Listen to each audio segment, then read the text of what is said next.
Well, thank you for having me. It's really a pleasure to be with all of you. I've been affiliated with Stanford since I think 1997.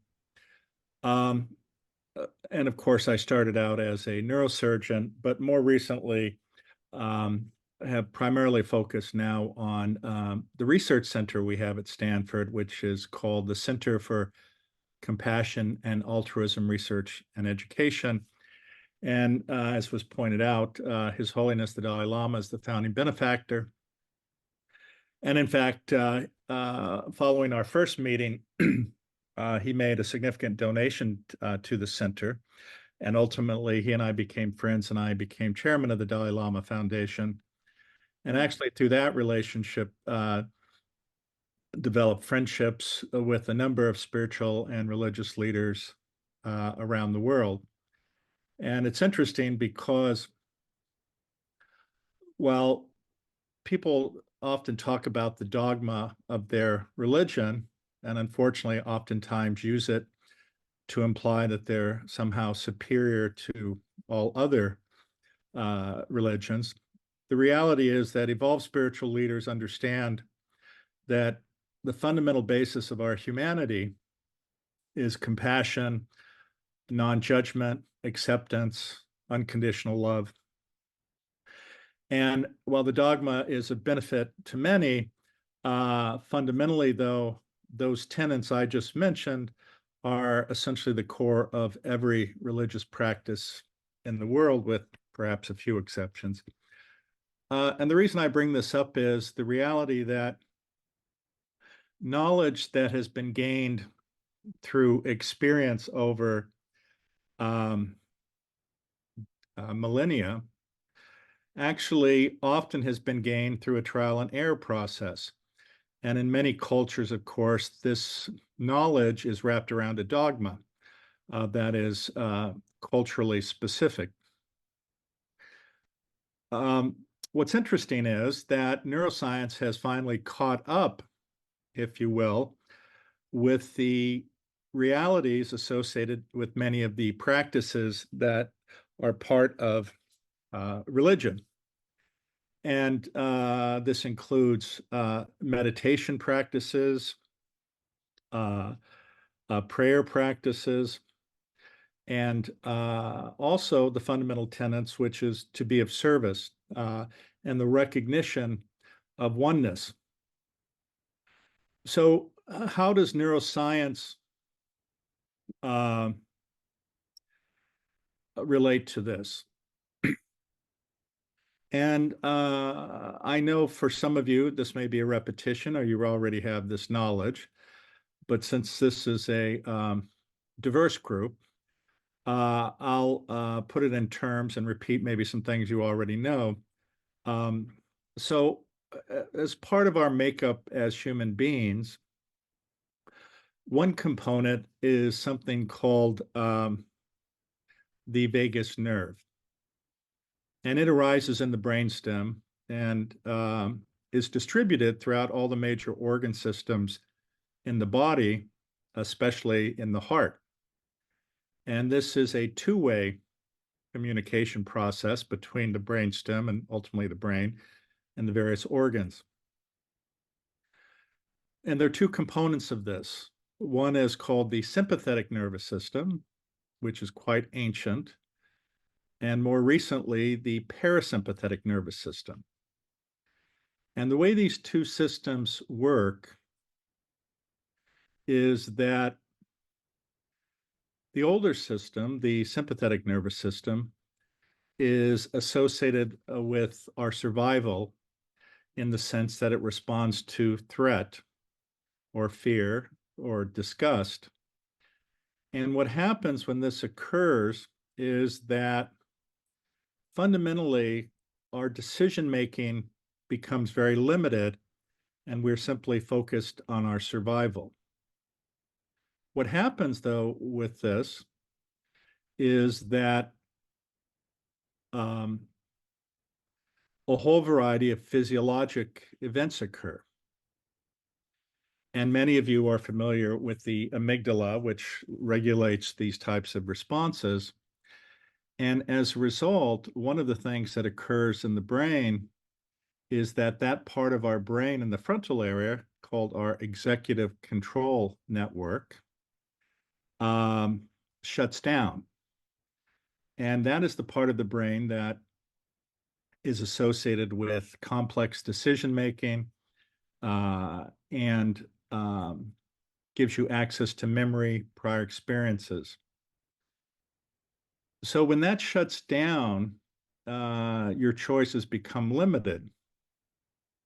The other thing that happens when you're stressed in this fashion, and remember the sympathetic nervous system is called the fight, flight, or freeze response, is that there is a release of catecholamines, epinephrine and norepinephrine, as well as an effect on your immune system, which decreases its effectiveness, if you will. There's also the production of inflammatory proteins. There's the release of stress hormones, such as cortisol, and other things occur.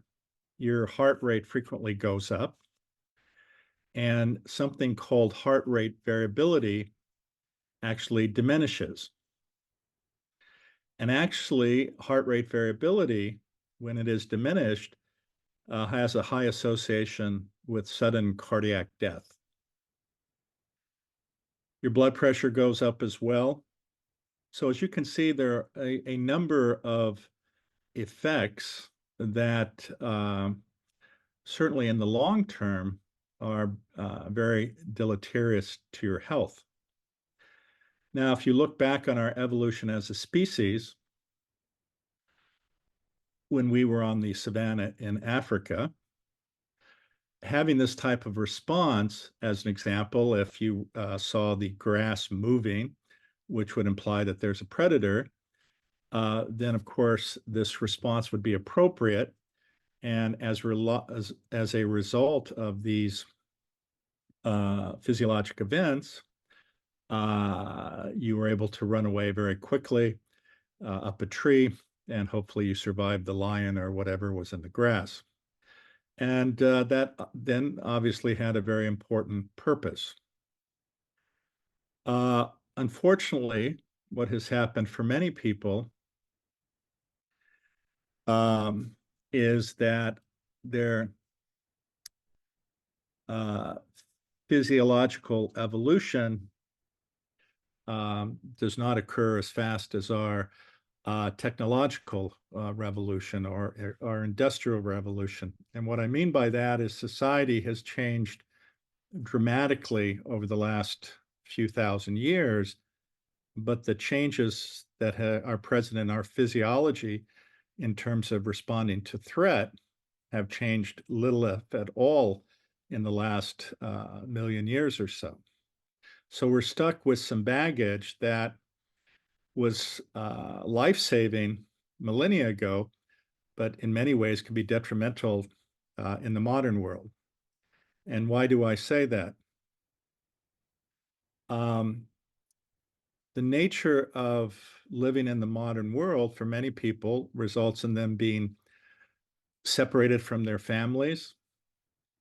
They are living in places that they're not familiar with, that are different environments, perhaps where they grew up. They're not in proximity to loved ones, parents, grandparents, siblings. And they're in work environments that are very demanding and of which we were not ideally designed for. And unfortunately, what happens to so many people is that as a response to that, their sympathetic nervous system is chronically aggravated or engaged. And as I said, when that occurs, it has a lot of detrimental effects. One of the effects that is dramatically affecting society and certainly has an impact on Stanford students, as well as everyone else, is this abnormal stress response. And if you really look into this in great part it's due to living in the modern world. And when you are in a situation where you're not around people who unconditionally accept you, then this stimulates your stress response. And of course, you can imagine working in an environment where you don't know anyone. And many people feel as if they're being judged. And as a result, they exhibit a fear response. Also, as a result of that, it oftentimes affects social connection. And as we all know from a lot that we've seen in the media, and as you probably know, the Surgeon General and the California Surgeon General have both come out talking about the epidemic of stress, anxiety, and loneliness in adolescents, but it's in fact affecting everyone, and also the issue of loneliness. Because if you don't feel that you can confide in someone and you're afraid of being judged, then that results in isolation. The and I'll speak about that a little more in a few minutes. So conversely, if we look at the other part of our vagus nerve, which is our parasympathetic nervous system, which is often called the rest and digest system, this is actually how we evolved in the sense of human flourishing and where we should be in terms of our mental and physiologic state the vast majority of the time. When you are mentally in that state, you have a calmness about you. Your physiology is working at its best. You have a lowered heart rate. Your heart rate variability is actually increased, and that may seem like a paradox. Your blood pressure is lowered. Your immune system is functioning well. The release of cortisol and other stress hormones are diminished. Your production of inflammatory proteins is decreased. So overall, your physiology is working at its best. Additionally, when you have this calm state, other things happen. You have access to your executive control network. You are much more creative. You're much more productive. You're much more present. And as a result, this also allows you, because you do not have the fear, you communicate much better and you're able to engage in significant social connection. So these are traits that all of us want to have, both for ourselves or our loved ones. So how do we get there? I'm sure all of you who have students at Stanford know how competitive that environment can be. And it is. But I want to say a couple things related to that. Many people have sacrificed, parents and students, a great amount of time and energy to be able to attend Stanford. And that's wonderful. But there's also a subset of parents who have ingrained in their children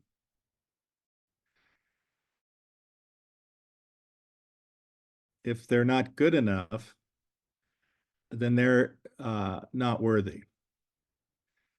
And what I mean by that is there are many, many situations where children have been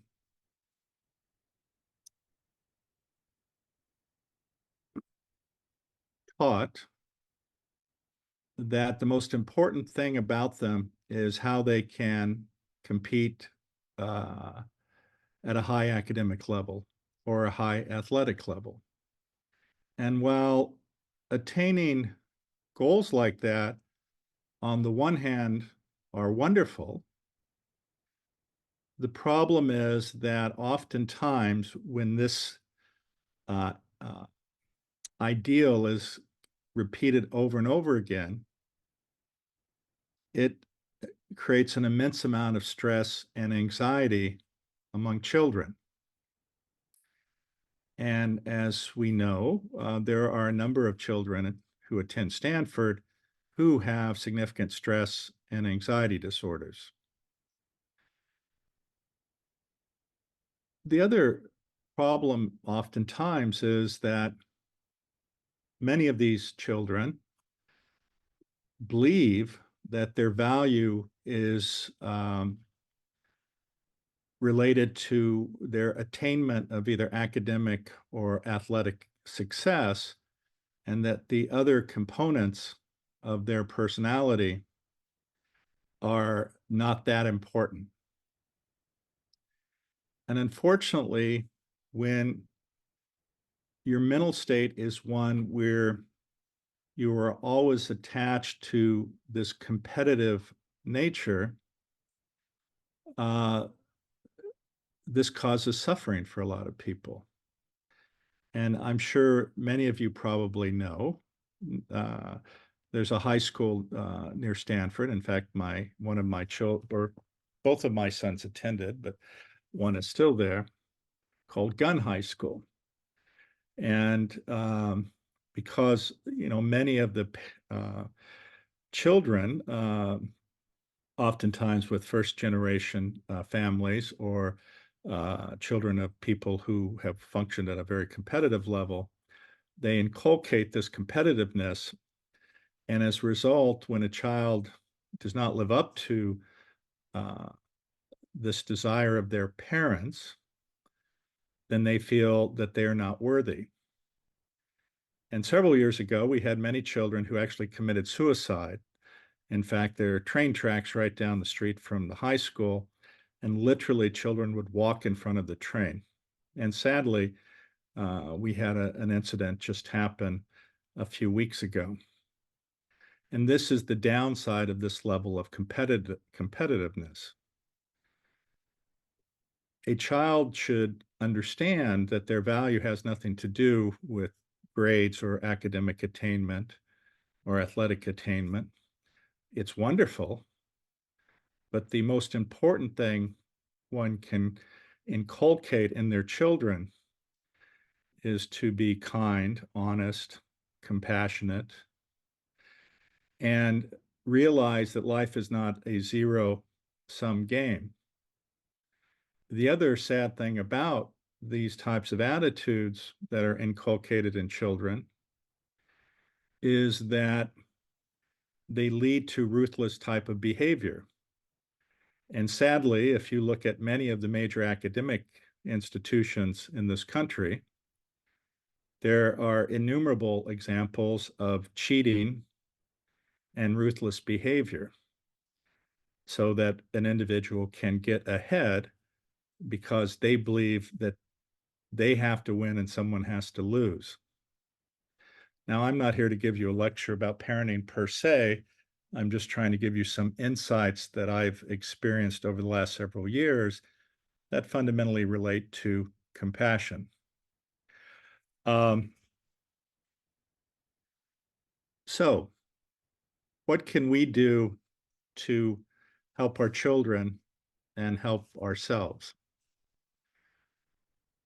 What is amazing is that many people don't appreciate that we have the ability to change our brains. And it was mentioned earlier that meditation type of practices are a well demonstrated and neuroscience validated way to change our brains in a positive direction.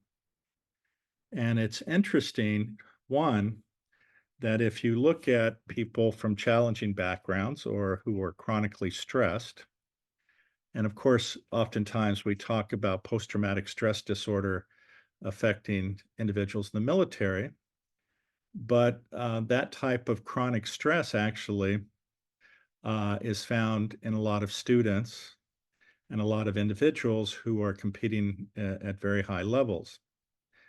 And what we know is that one, people who are in those states frequently have an immense amount of muscle tension and they're not present.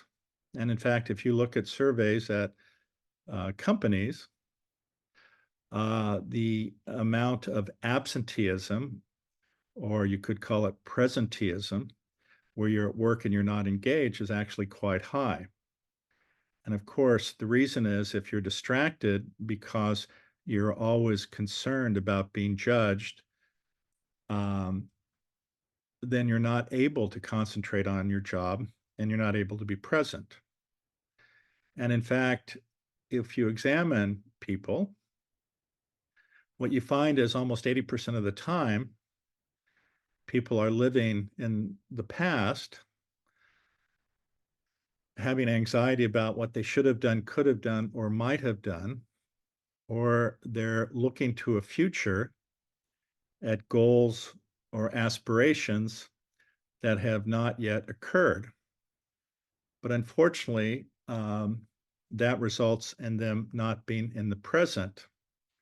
And being in the present is where you do develop these deep relationships, oftentimes lasting many years, if not a lifetime.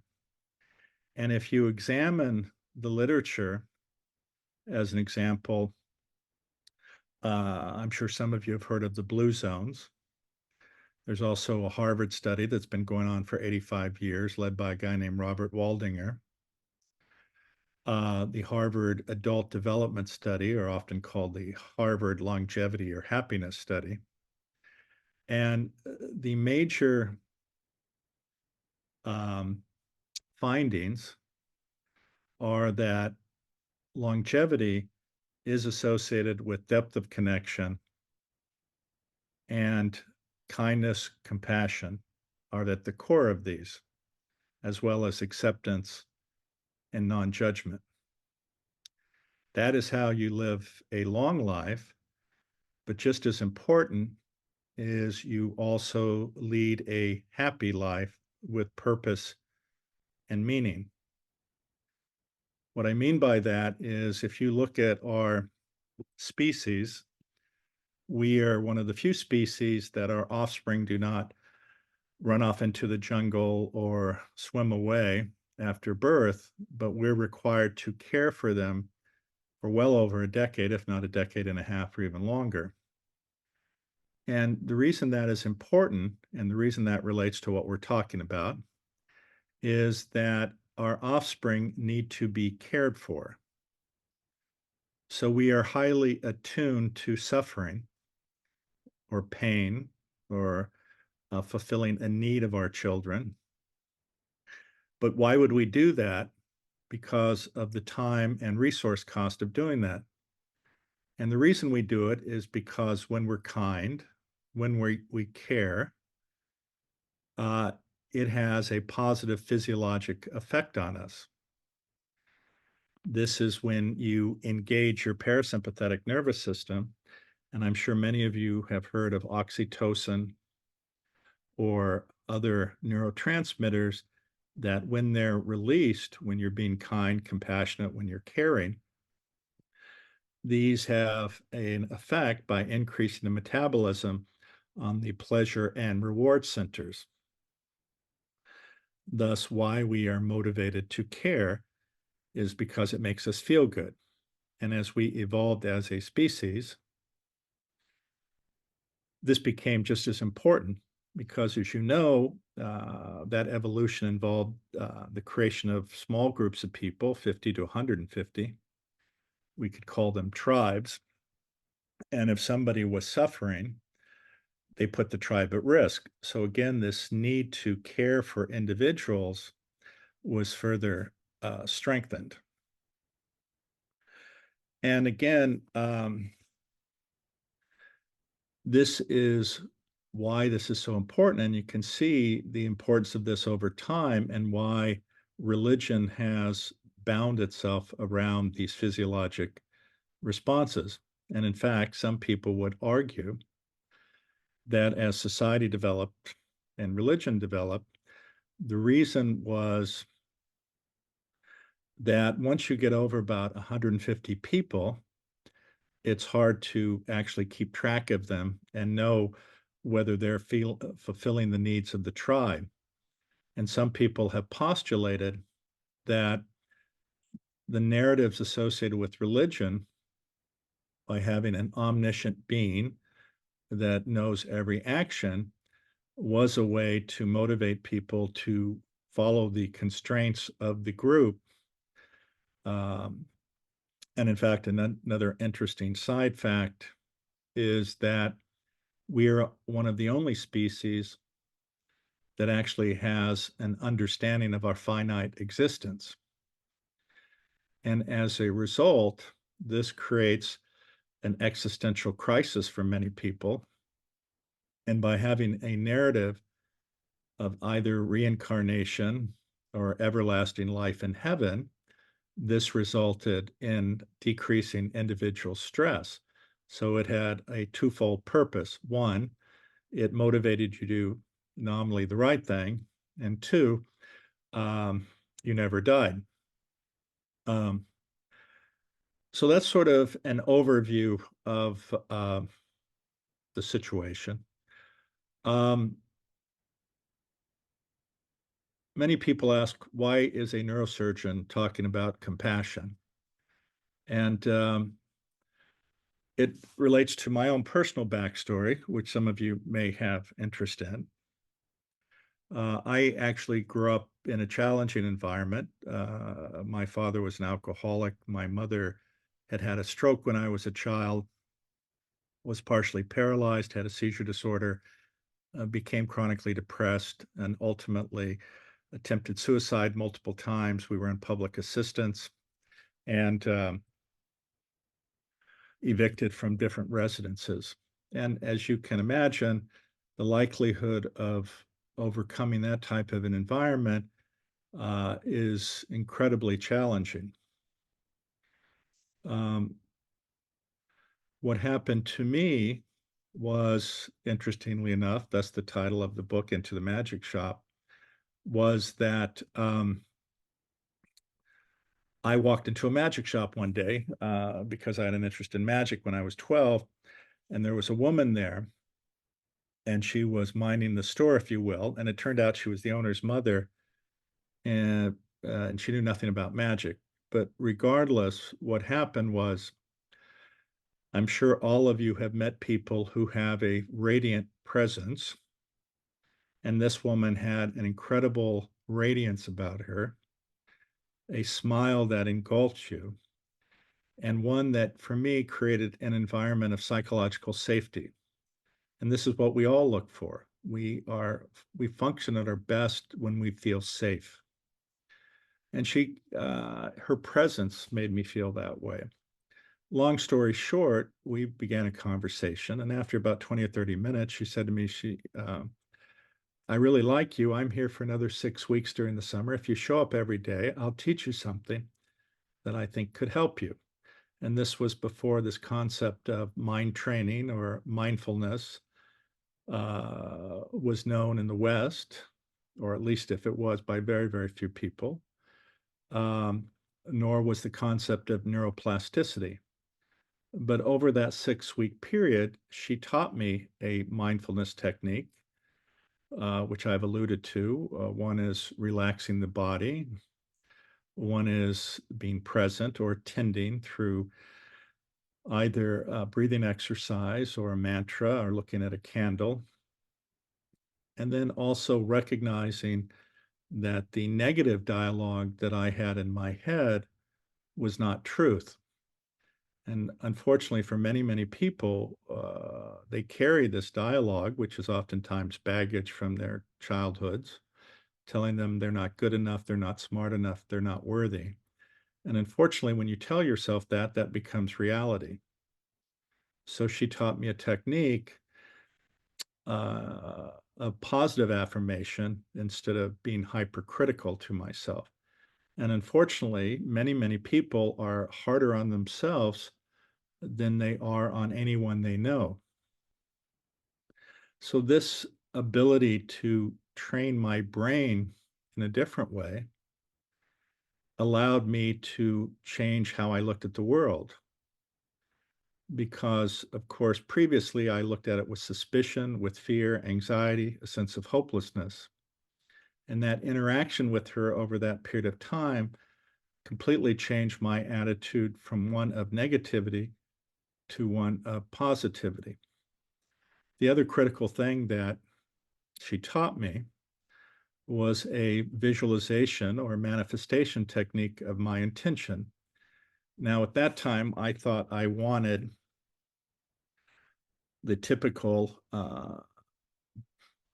Western narrative of success, which was money, power, and position.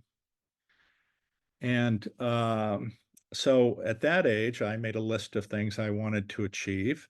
One was having a Rolex watch, one was driving a Porsche, one was living in a mansion, one was being a millionaire, and on and on.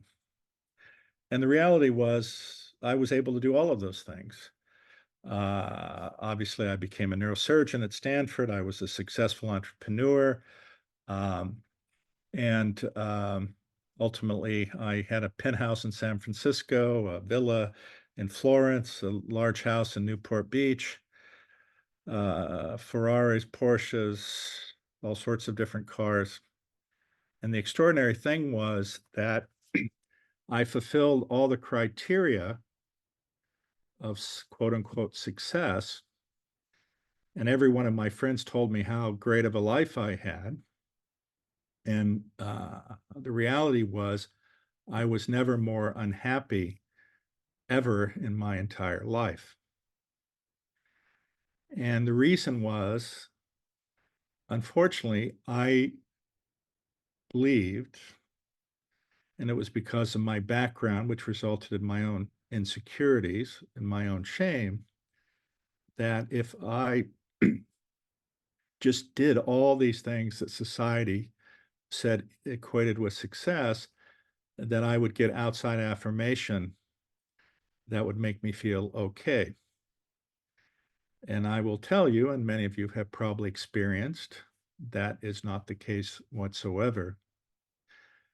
And what I learned was that the only determinant of your happiness is you.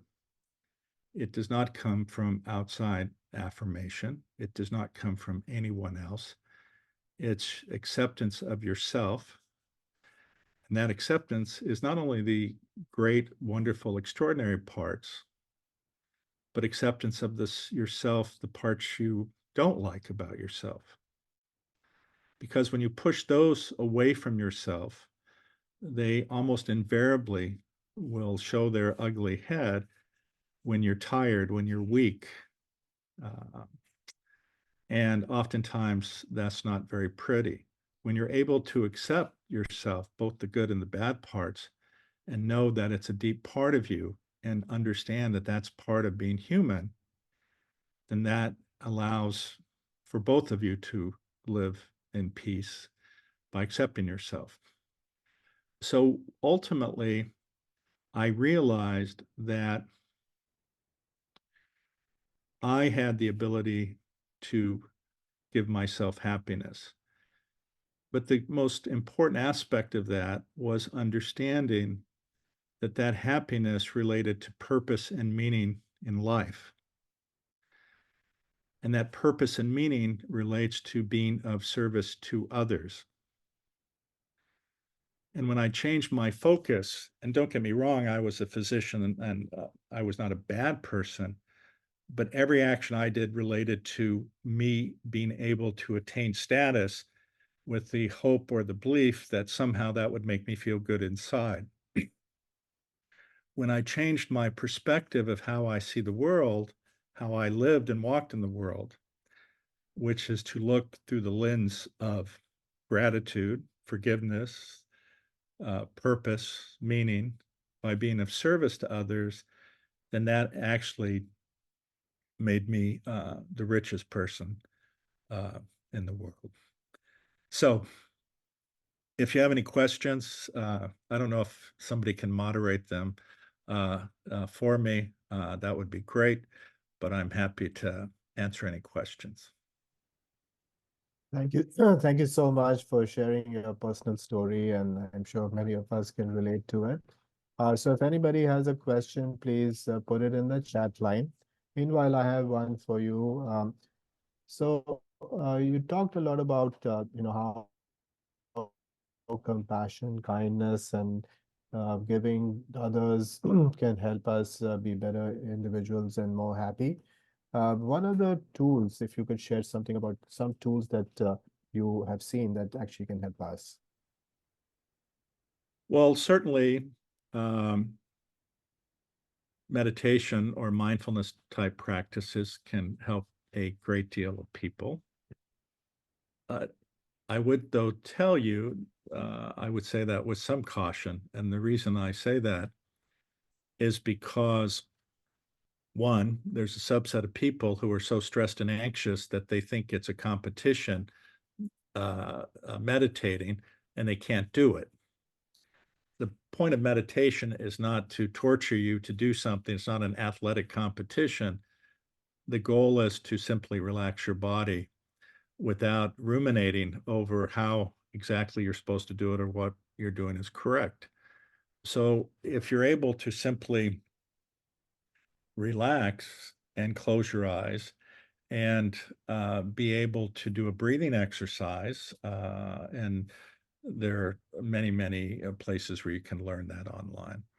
And we also teach programs at CCARE, the Center for Compassion, Altruism, Research, and Education, which teach these types of practices to decrease your stress and anxiety.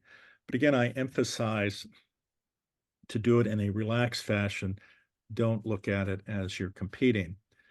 The other person who I would recommend you may want to read is Thich Nhat Hanh, who actually was a friend of mine for many years. And if you look, there's a set of conversations that I've had with a lot of spiritual religious leaders. He's one of them, but he talks about walking in nature or walking meditation. Meditation doesn't have to be sitting on a mat. It can simply be with yourself and having a calmness about you. So I think that type of a practice where you're able to shift and have quietude, to shift from stress to rest and relaxation actually are key um, aspects of having a life of meaning and purpose. I would also suggest that some of you already know that actually volunteering can have a profound, profound positive effect on one's mental health and their physiology. Oftentimes, when we get into our own heads and start ruminating, the best thing you can do is to help somebody else. And there was a study that was done in a group in Wisconsin over the age of 65 volunteering, and they volunteered a minimum number of hours per week.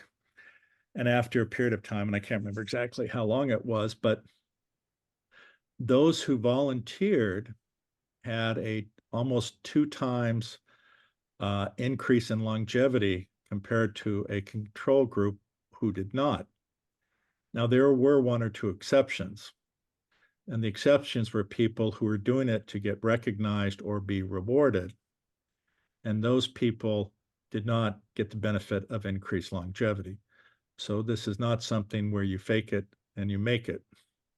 You have to do it with authenticity. And I think authenticity is really a key word here. Right.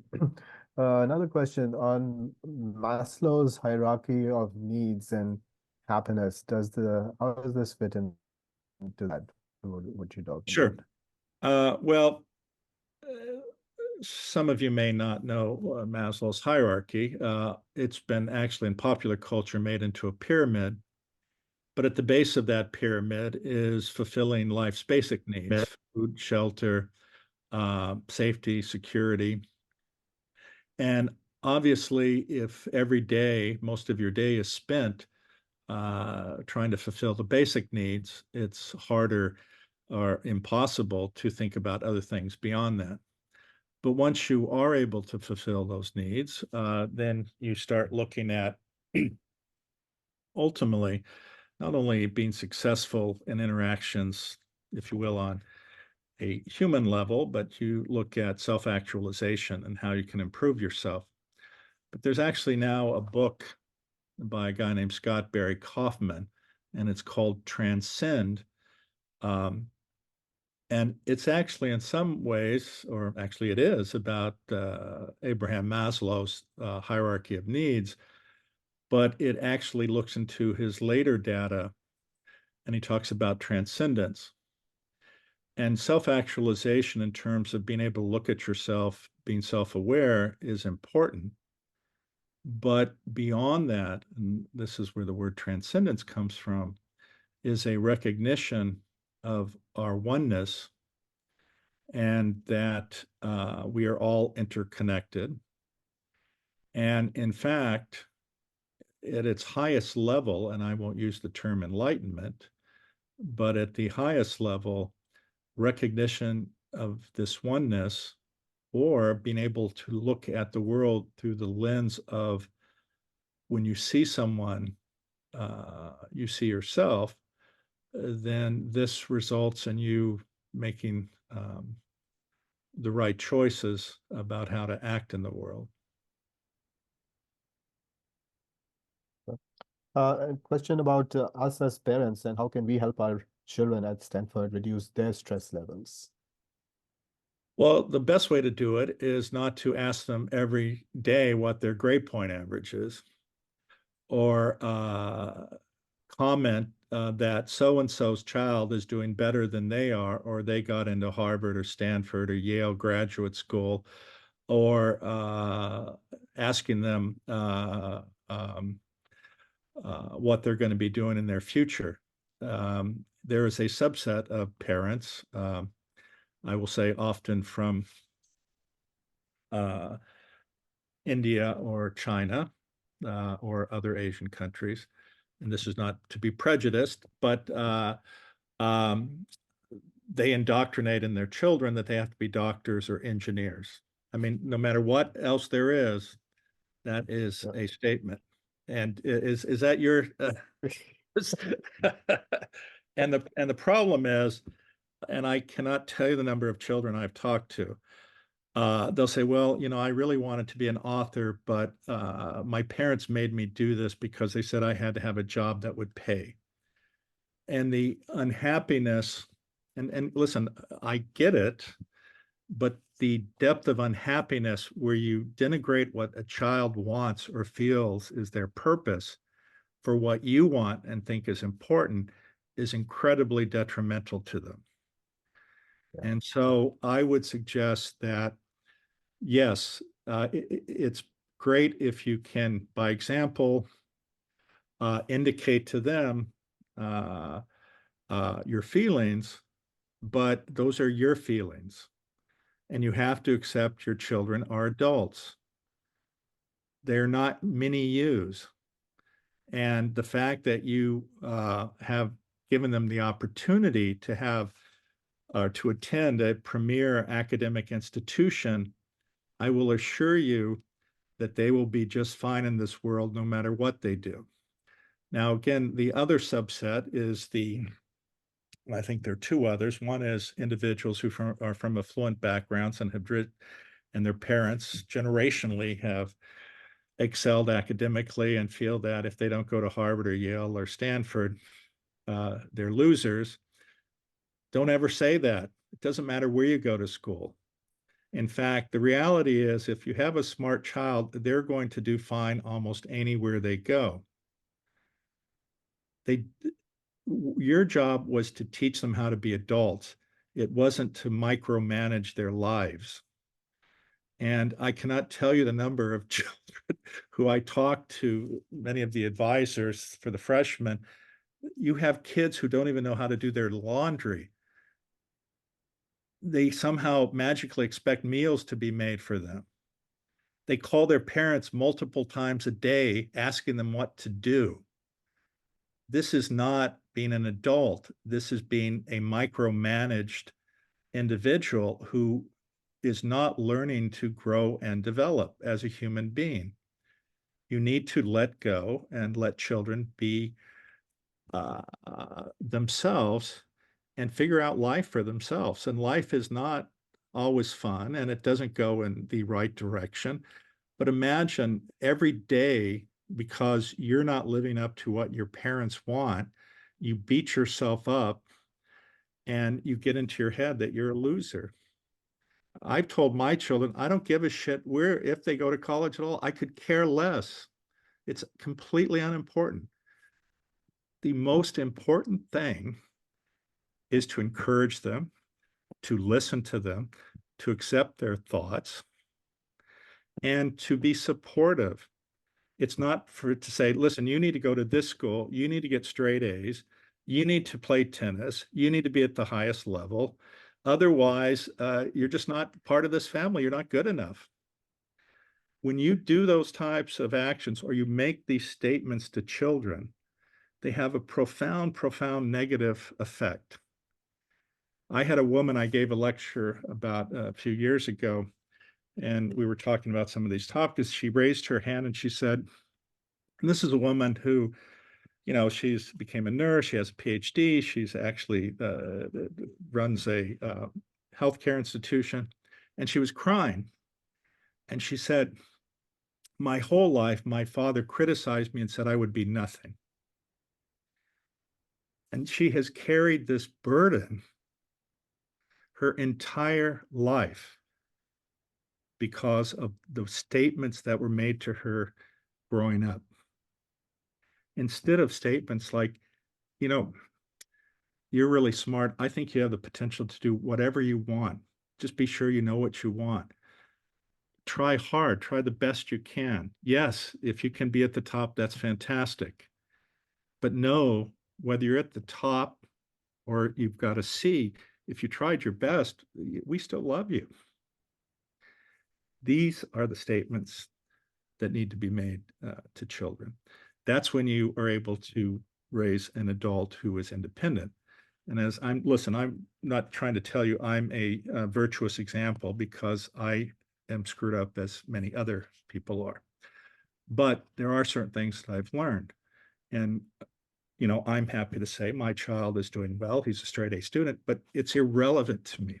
I'm happy for him. I'm happy he's working hard, but he's also a kind, thoughtful, nice, considerate human being. That is the most important thing. Good advice. So, one last question. I know we are running out of time. Actually, two last questions. So, Hoffman Institute, any connection with them? Well, I'm certainly familiar with the Hoffman Institute and their process, and I think for many people it works very well. Okay. Uh, and you talked about being in the present moment, and it's a concept we've heard of a lot, not to dwell on the past and so on. Easier said than done. How do you do it? That's true. But look, the reality is all of us are imperfect human beings. All of us will continue to make mistakes in our lives. All of us will continue to suffer. But all of that being said, one, um, it's not just you who's going through this. Everyone is going through this.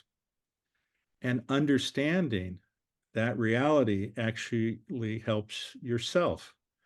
Because oftentimes we have a tendency to think that the grass is always greener, and that somebody else's life is better than our lives. But when you get into them, you go, holy shit, in no way do I want to be like those people, because they're really having problems. And this is especially common when we look at people who, again, by society standards, appear to have everything. They have the mansion, they have incredible vacations, they dress very well, They're parts of different organizations that, people strive to be in.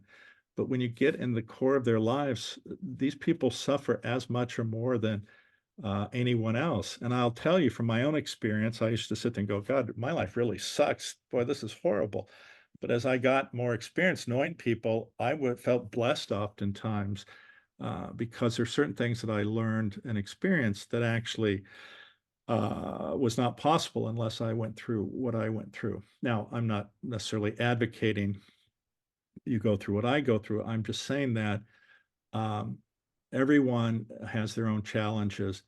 And when you also look at people and interact with them, you also have to appreciate that how they are interacting with you or how they are reacting with you oftentimes has nothing to do with what's going on at the moment, but they're being triggered by baggage that they're carrying from their childhoods oftentimes. And so when you're able to sit with somebody and listen and be empathic and thoughtful, that's a much more helpful way than to react aggressively when somebody does something that irritates you. Yeah. Susan, you have one last question. Yeah, thank you so much for this wonderful talk, Dr. Doty.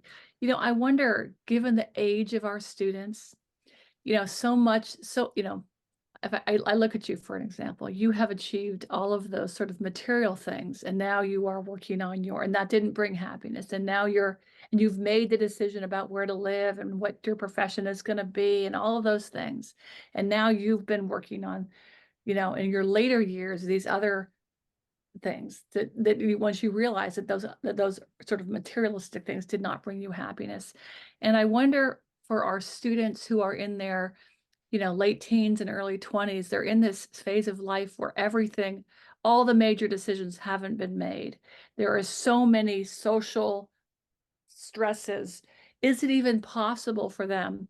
Like, are the 20s just doomed to be years of stress? And do they have to kind of wait until later in life when they start to feel some success in their careers or whatever, that they can actually tune into, now I'm going to work on being happy? Well, the first thing I would say is children model themselves after those around them, their parents. So if you're filled with stress and anxiety and you're hyper competitive and everything is a zero-sum game, then those are the people you're going to be living with the rest of your life, your children. Uh, again, you're also correct in that the nature of our society, I mean, if you ask the majority of children in high school what they want to be when they grow up, they'll say either a celebrity, an influencer, or wealthy, which So, is a horribly sad, pathetic statement. And in fact, if you ask the average child about things that you might think are critical to their intellectual development, such as Stoic philosophers or other events in history, they'll look at you like you're crazy. But if you ask them about Kanye West, they'll give you his whole biography. Um, so it is a challenging time. I think that there should be a conscious effort to encourage intellectual pursuit, which can be hard though when they're so distracted. And I'm sure you don't need me to repeat to stay off your goddamn cell phones. The problem is, though, that as adults, we stay on our goddamn cell phones. So that is a challenge each of us has to meet. In fact, my wife was just screaming at me the other day about that. So, I do not have all the answers. And it is a challenging time, but I think leading by example is important.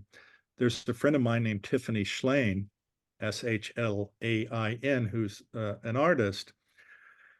But she wrote a book about not having cell phones, and she's Jewish on Shabbat, I guess it was. And so they turn off all electronics, and essentially they force the children to interact.